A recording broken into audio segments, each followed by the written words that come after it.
ఇప్పుడు శరణ్య గారు మీరు బోనం బాగా రెడీ చేస్తారు కదా, అలంకరణ ఎట్లా చేస్తారు?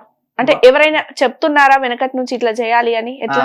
మా పురాతన నుంచి కూడా ఉంది ఇది బోనం ఎట్లా తయారు చేసుకోవాలనేది. ఉమ్, అప్పట్లోనేమో కుండలలో చేసి ఇది చేసేవాళ్ళు. ఉమ్, ఇప్పుడు ఏంటంటే మేము ఇత్తడి బిందెలు లేకుంటే రాయి బిందెలలో ఉమ్, ఆడికి కింద సున్నం పెట్టి మళ్ళా మధ్యలో బొట్లు పెట్టి ఉమ్, మంచిగా దాన్ని బాగా అలంకరణ చేసి యాపాకు కూడా మంచిగా బాగా కుదించుకొని దాన్ని మేము ఆడేటప్పుడు మంచిగా ఇది ఉండాలని చెప్పని ఉమ్, అలంకరణ అమ్మవారికి ఇష్టం. ఫస్ట్ ఆఫ్ ఆల్ ఉమ్, అమ్మవారు అంటేనే అలంకరణ. ఉమ్. అలంకరణ బాగా చేస్తాం మేము బాగా అలంకరణ ఇస్తాం కాబట్టి అమ్మవారికి మేమంటే బాగా ఇష్టం అన్నమాట. అమ్మవారికి మీరంటే ఇష్టం, బాగా అలంకరణ చేస్తారు కాబట్టి ఉమ్. అని మీకు ఎవరు చెప్పారు? ఇది మా గురు ఉమ్. వాళ్ళకు అట్లా పురాణం నుంచి ఉంది ఇది. మీరు బోనం రెడీ చేసినప్పుడు కూడా అది ఎత్తుకొని బాగా ఆడుతూ ఉంటారు, ఆడుతూ పాడుతూ ఉంటారు. అంటే అది కింద పడిపోకుండా ఎలా బ్యాలెన్స్ చేసుకోగలుగుతారు? మీకు అలవాటు ఉంటుందా? ఇది బ్యాలెన్స్ అంటే ఏముండదు. మాకు దేవుడు వస్తాడు కాబట్టి ఫస్ట్ లో మేము బోనం ఎత్తుకున్నప్పుడు ఉమ్, ఒగ్గు వాళ్ళు ఉంటారు. ఒగ్గు వాళ్ళు మాకు అమ్మవారిని రప్పించి ఇది చేసినప్పుడు ఇంకా అంతా దేవుడి మీద భారం ఉంటది. ఉమ్, సో ఇంకోటి ఏంటంటే వాళ్ళు ఎవరైతే డోల్ కొడుతుంటారో ఒగ్గువారు ఉమ్, ఆ వైబ్రేషన్స్ ఏంటంటే ఇంకా మొత్తం దేవుడి మీదనే ఉండేటట్టుగా మమ్మల్ని మైండ్ డైవర్ట్ అయిపోతాం. మనం ఏం చేస్తున్నాం ఏంటంటే మనకు అంత ఉమ్, ఐడియా ఉండదు. ఉమ్, ఏదున్నా దేవుడి మీదనే మైండ్ సెట్. ఆ డోల్ అందుకే ఆపరనమాట. ఉమ్, ఆపకుండా మమ్మల్ని ఇంకా ఉత్తేజపరుస్తుంది. ఇంకా ఇట్లా ఒర్రడం ఆహా అని ఒర్రడము ఉమ్, ఇవన్నీ చేసి వాళ్ళ క్రేజ్ ని పెంచుతుంటారు. ఉమ్, అంటే బయట ఇంకా మాకు ఏం తెలియదు అనమాట. ఇంకా ఉమ్, దేవుడు ఎప్పుడైతే మా ఫేమింగ్ వస్తారో ఉమ్. ఇక దేవుడు అంటే ఇంకా దాన్ని బట్టి ఇంకా మేము కొంచెం రెగ్యులర్ గా అంటే ఇదే దేవుడు వచ్చే ముందు మీకు ఎట్లా మీ బాడీలో ఎట్లాంటి చేంజెస్ ఏమైనా కనిపిస్తాయా? ఇంకా తెలియదు. అది వస్తుంది ఎవరికి అని తెలియదు. ఎవరికి తెలియదు. ఎవరికి తెలియదు. అంటే బోనం automatic. అయిపోయిన తర్వాత దేవుడు వచ్చి వెళ్ళిపోయిన తర్వాత కూడా మీకు అర్థమవుతుందా మీరు ఏం చేశారు ఆ తెలీదు. టైంలో? దేవుడు వెళ్ళిపోయినాక కూడా మామూలుగా దేవుడు శాంతి చేసుకున్నాక ఉమ్, మాకేం అర్థం కాదు. ఉమ్, కొంచెం ఒక 5-10 మినిట్స్ తర్వాత మళ్ళా మా మా మైండ్ సెట్ లో మేము వచ్చేస్తాం అనమాట. మీరు వచ్చేస్తారు. కానీ దేవుడు వచ్చిన కాడ నుంచి వెళ్ళిపోయే వరకు అసలు ఏం జరిగింది అనేది మీకు ఏం అంత గుర్తుండదు. ఉండదు. ఉమ్, అసలు గుర్తుండను. ఉమ్. మొత్తం ఇంకా మమ్మల్ని ఆ వైబ్రేషన్ ఉంచేస్తుంది అనమాట. మీకు వస్తుందా?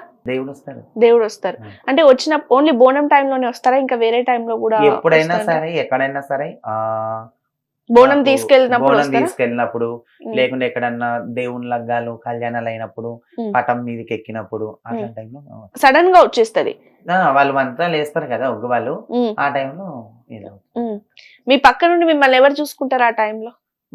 మా శిష్యులు ఉంటారు, మా శిష్యురాలు ఉంటారు, మా కమ్యూనిటీకి సంబంధించిన మా చేతి కింద పిల్లలు ఉంటారు. ఉమ్. ఇంకా వాళ్ళు ఉండి మమ్మల్ని కంట్రోల్ మాకు ఏ టైంలో ఏది ఇవ్వాలి ఏంది అనేది అవన్నీ వాళ్ళే చూసుకుంటారు అనమాట. ఇప్పుడు మీరు దేవుడు వచ్చినప్పుడు బోనం పట్టుకొని ఆడుతూ ఉంటారు, పాడుతూ ఉంటారు. ఇప్పుడు అంటే ఆ సందర్భంలో మీకు ఏం జరుగుతుంది అనేది అర్థం కాదు. ఒకవేళ మిస్ అయ్యి కింద పడిపోయినా గానీ ఏమన్నా ఏం జరుగుతుంది ఒకవేళ కింద పడిపోతే? మాక్సిమం అయితే అట్లా పడదు. ఎప్పుడన్నా పడింది అని అంటే ఒకటే అనుకోవాల, భూతల్లికి ఆశ పడ్డది కాబట్టి భూతల్లికి పడ్డదని. ఉమ్, దీనికి కొంతమంది అంటారు బోనం కింద పడ్డది మాకు రాచమా మీకా ఉమ్, ఇదా మాకేమన్నా కీడు జరుగుతుంది అది అని. ఏది కూడా మనం అనుకోవద్దు. మన మంచి మనసుతోని మనం అమ్మవారికి ఏ రోజు పూజ చేసుకున్నా ఎప్పుడు ఏం చేసుకున్నా ఉమ్, ఏం చేసుకున్నా మంచిదే. ఉమ్, మాక్సిమం ఇది కాదు. ఎప్పుడన్నా ఇదేంటంటే వాళ్ళు మొక్కుకున్న మొక్కుల్లో ఉమ్, తేడా వచ్చో లేకుంటే ఏదన్నా ఒకటి ఉంటే ఉమ్, వాళ్ళు ఏదైనా మొక్కుకున్నది కాకపోయినా లేకుంటే వాళ్ళు ఒక దాని ఇప్పుడు అంటారు దేవుడు నాకు మంచిగా అయితే ఇచ్చేస్తా వచ్చేస్తాను. ఎక్కడన్నా ఒక మిస్టేక్ అయితే ఆ మిస్టేక్ అనేది ఆ రూపంలో భూతల్లికి ఎక్కుతుంది అనమాట. కింద ఉమ్. పడ్డది కదా అని అంటే చెప్పి బోనం చేసేటప్పుడు గానీ సమర్పించేటప్పుడు గానీ ఏదైనా మిస్టేక్ ఉంటేనే అట్లా పడిపోతుందా? అట్లా బోనం చేసేటప్పుడు సమర్పించేటప్పుడు అని ఏమి ఉండదు. ఉమ్, వాళ్ళు మొక్కుకునే మొక్కులను బట్టి ఉమ్, ఇప్పుడు అట్లా అంటే కొన్ని సిచ్యువేషన్స్ లో ఇప్పుడు మేము జాతర టైంలలో మా ఎత్తుకొని ఆడుతున్నప్పుడు ఉమ్, పబ్లిక్ ఎక్కుంటారు, రష్ ఎక్కువ ఉంటది, కొంచెం దొబ్బలాట అవుతుంటది, అటు ఇటు అవుతుంది. ఆ ఉమ్, టైంలో కూడా పడుతుంది కింద. ఒకసారి మాక్సిమం కాదు, ఉమ్, ఇప్పుడు అట్లా చేజారినప్పుడు కూడా ఎవరు కూడా దాన్ని తప్పుగా భావించద్దు. ఉమ్. ఏది జరిగినా మన మంచిగా అనుకోవాలి. భూతల్లికి ఎక్కింది బోనం అని అనుకోవాలి అంతే.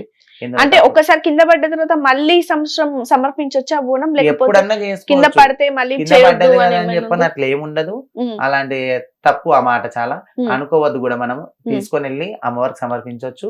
ప్రతి సంవత్సరం ఎప్పుడైనా చేసుకోవచ్చు. దాని దీనికి ఎటువంటి అబ్జెక్షన్ లేదు. ఇప్పుడు దేవుడు వచ్చినప్పుడు ఒక్కసారి అంటే మీకు ఎప్పుడు స్టార్ట్ అవుతుంది? మీరు జోగినిలోకి ఎంటర్ అయిన తర్వాత మీకు దేవుడు రావడం స్టార్ట్ అవుతుంది. బోనాలప్పుడు మీరు బోనం సమర్పించినప్పుడు ఒగ్గు నిప్పు వేసినప్పుడు మీకు ఆటోమేటిక్ గా వస్తుంది మీకు తెలియకుండా. అంటే ఎన్ని సంవత్సరాల వరకు వస్తది? ఇది జోగినులకి ఎంటర్ అయినాక దేవుడు రావడం అని ఉండదు. దేవుడు వచ్చినాకనే జోగినీస్ లోకి ఎంటర్ అవుతాము. ఉమ్, కంప్లీట్ లైఫ్ ఇది. అనేది దేవుడు ఎప్పుడు వస్తాడు ఎప్పుడు ఆగిపోతే ఎన్ని ఇయర్స్ అనేది ఏమి ఉండదు. ఒక్కసారి దేవుడు వచ్చిందంటే జీవి ప్రాణం వదిలేంత వరకు కూడా దేవుడు ఉంటాడు. అంటే ఏదైనా సిచ్యువేషన్స్ లో మధ్యలో ఆగిపోవడం అట్లా జరుగుతుంది? అట్లాంటిది ఏమి ఉండదు. ఒక్కసారి దేవుడు వచ్చిందంటే ఈవెన్ మేము చనిపోతే కూడా ఒగ్గు పూజారులు వచ్చి మా మీద ఉన్న దేవుణ్ణి తీసేస్తారు. మాకు వచ్చే దేవుణ్ణి తీసినాకనే అప్పుడు ఈ కాల్చడము ఇవన్నీ అవుతాయి అన్నమాట ఆ కార్యక్రమాలు. అంటే మీకు నచ్చలేదు, దేవుడు రావడం మీకు ఇష్టం లేదు, మధ్యలో ఇప్పుడు ఒక 20 సంవత్సరాలకి మీరు జోగిని వ్యవస్థలోకి ఎంటర్ అయ్యారు, 30 సంవత్సరాలు వచ్చేసరికి మీకు అందులో ఉండబుద్ధి అవ్వట్లేదు, అప్పుడు ఏం చేయాలి? ఉండదు అట్లా కంపల్సరీ. అసలు మీ మైండ్ అట్లా అనిపించదా? అనిపించదు అసలు. అట్లా అనిపించడం దేవుడు ముందే రాకపోతుండే కదా. ఏది రాసిన మన కంటకు మామూలుగా తలరాత ముందే రాసి ఉంటదని అన్ని రాసి ఉండగానే దేవుడు వచ్చేటోళ్ళకి వస్తారు, అందరికి రాడు. ఎవరికైతే దేవునికి ఇష్టం ఉంటారో వాళ్ళకి వస్తారు. మధ్యలో పోవడము వీళ్ళకి ఇంట్రెస్ట్ పోవడం అని అట్లాంటిది ఏమి ఉండదు. అంటే ఇప్పుడు మీరు ఉన్నారు, మీ కింద శిష్యులు కూడా ఉంటారా? వాళ్ళకి మీరు ఏం నేర్పిస్తారు? ఎంతే ఇంకా ఎట్లా బ్రతకాలి, ఎట్లా ఇది చేసుకోవాలి, మీరు ఎట్లా ఎవరితో ఎట్లా ఇవన్నీ మా ఉంటాయి. మా పద్ధతులు మేము చెప్పుకోవడం, ఏది ఇట్లా చేయాలి. ఇప్పుడు మా గురువులు మాకు ఎలా అయితే నేర్పుతారో ఏదైనా, ఈ పూజ ఇట్లా చేయాలని, ఈ పూజ ఇట్లా చేసుకోవాలి, ఇది ఇట్లా చేసుకుంటే ఇట్లా మంచిది, దీని ఈ టైంలో ఈ రోజు ఇట్లా చేసుకోవాలి, ఈ మాసంలో ఇది ఇట్లా అని చెప్పని మేము అట్లా మా పిల్లలకు నేర్పుతాం. వాళ్ళ పిల్లలకు అట్లా మేము అదే చెప్తాం. మా తరం అయిపోయింది, ముందు తరం మా తర్వాత తరం ఉంది, వాళ్ళ తర్వాత తరం కూడా మంచి చెప్పుకోవాలి ఎప్పటికైనా. ఎందుకంటే ఇప్పుడు మేము మా గురువుని బాగా తలుచుకుంటాం, ఎందుకంటే మాకు మంచి చెడు చెప్పిందంతా మా గురువు కాబట్టి. మేము ఎట్లయితే చెప్పుకుంటున్నాం మా గురువు పేరు, మీరు కూడా నా పేరు అట్లా చెప్పుకోవాలా, మీ పిల్లలు కూడా నీ పేరు అట్లా చెప్పుకోవాలని చెప్పుకుంటాం. మంచిగా చెప్పుకుంటాం. ఇట్లా ఏముండదు అని పాఠాలు చెప్తూ ఉంటారు. పాఠాలని ఏముండదు, జస్ట్ మాకు వచ్చిన విద్య మా పిల్లలకి నేర్పుతాము. మాకు రాని విద్య కూడా ఉంటాయి కొన్ని, అవి మా గురుగారిని అడిగితే మా గురుగారు మాకు చెప్పడము, మళ్ళీ మేము మా పిల్లలకు చెప్పడం. మీతో పాటే ఉంటారా మీ శిష్యులు కూడా? ఎవరి ఇష్టం వాళ్ళది. నా దగ్గర ఇప్పుడు ప్రెసెంట్ అయితే ఒక ఆవిడ ఉంటుంది, నా కూతురు. మిగిలిన వాళ్ళు ఎవరి ఇళ్ళలో వాళ్ళు ఉంటారు. ఏదన్నా కూతురు అంటున్నారు, శిష్యురాలుగా వచ్చింది కానీ కూతురు లాగా చూసుకుంటున్నా అంటే ఇక శిశురాలన్నా కూతురన్నా ఒకటే అన్నమాట.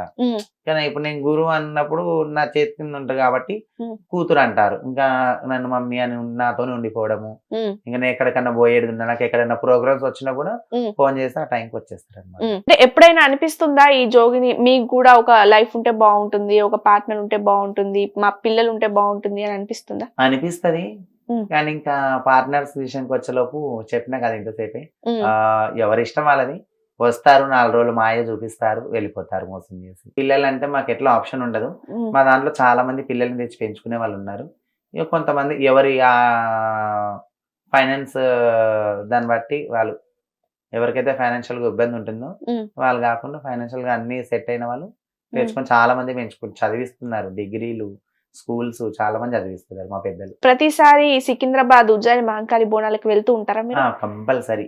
అంటే ఎప్పుడు తయారు చేస్తారు? ఒకళ్ళు రేపు బోనాలు ఉంటాయి, ఈ బోనం ఎప్పుడు తయారు చేస్తారు మీరు? రేపు మార్నింగ్ లేసి ఆటోమేటిక్ గా యాస్టీజ్ ఎట్లా స్నానాలు చేసుకొని అన్ని చేసుకొని ఏవైతే అవన్నీ ఉంటాయి అవన్నీ తీసుకొని అక్కడికి వెళ్ళి ఒక దగ్గర ఒక ప్లేస్ అనేది చేసుకొని ప్లేస్ చేసుకున్నాక ఇంకా అక్కడ చూసుకొని అన్ని రెడీ చేసుకొని ఆ నుంచి అమ్మవారి గుడికి తీసుకెళ్తాం.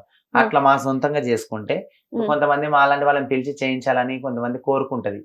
ఇంకా అట్లాంటి టైంలో వాళ్ళు పిలిచినప్పుడు వాళ్ళ ఇంటికి వెళ్ళిపోయి ఇంకా అక్కడనే రెడీ బోనం రెడీ చేసుకొని మేము రెడీ. డబ్బులు తీసుకొని తయారు చేస్తారా లేకపోతే ఎట్లుంటది?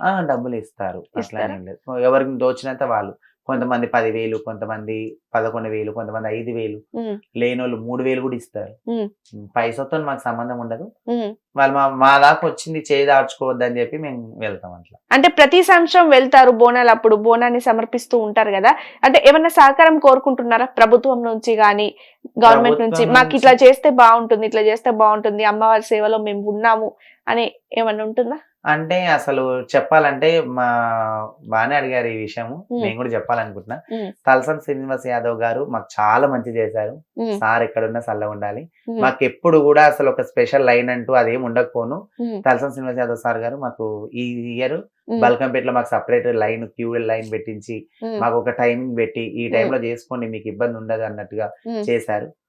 మేము ప్రభుత్వం మాకు ఈసారి ఇంకా కొంచెం మంచిగా చూడి మమ్మల్ని కూడా గుర్తించి ఈ పబ్లిక్ తో మాకు ఇబ్బంది లేకుండా, ఇంత బరువు ఎత్తుకొని వస్తాం కదా, 10-15 కిలోల బరువు ఉంటుంది మా మీద, కొంచెం మాకంటూ సపరేట్ లైన్స్ పెట్టారు. ఇంకా కొంచెం దాని క్యూర్ పెంచడం, మాకు టైమింగ్ పెంచితే కొంచెం అయింది. ఎందుకంటే ఒకరిద్దరితో అయ్యేది కాదు, వేలల్లో వస్తారు మా సోసతులు జోగినీస్. అంతమందికి ఆ చిన్న లైన్ పెట్టే లోపు ఇబ్బంది అవుతుంది. కొంచెం మాకు టైమింగ్ పెంచి మాకంటూ సపరేట్ క్యూ పెట్టిరు. దాన్ని ఇంకొంచెం ఇది చేసి దాంట్లో మార్పులు తెచ్చి మమ్మల్ని ఇది చేస్తే మేము అదొకటే కోరుకుంటున్నాం ప్రభుత్వం నుంచి. అంటే ఇందాక చూస్తున్నాను మీరు మాట్లాడుతున్నారు, శివసత్తులు అంటున్నారు, జోగినిలు అంటున్నారు. జోగిని శివసత్తి ఒకటి కాదా? శివశక్తులన్నా జోగినీలన్నా ఒకటే. కాకపోతే జోగినీస్ అంటే ఏంటంటే ఇంకా కంప్లీట్ లైఫ్ అనేది అమ్మవారికి మేము మా లైఫ్ అనేది సాక్రిఫైస్ చేసుకుంటాం. శివశక్తులలో కొంతమంది మ్యారేజెస్ చేసుకుంటారు, అంటే వాళ్ళ ఒక స్త్రీలను మ్యారేజ్ చేసుకొని వాళ్ళకు పిల్లలు మంచి చెడు అంతా ఉంటుంది. మాకేంటంటే ఎస్పెషల్ మాకు అట్లాంటిది ఏమనేది ఉండదు అనమాట.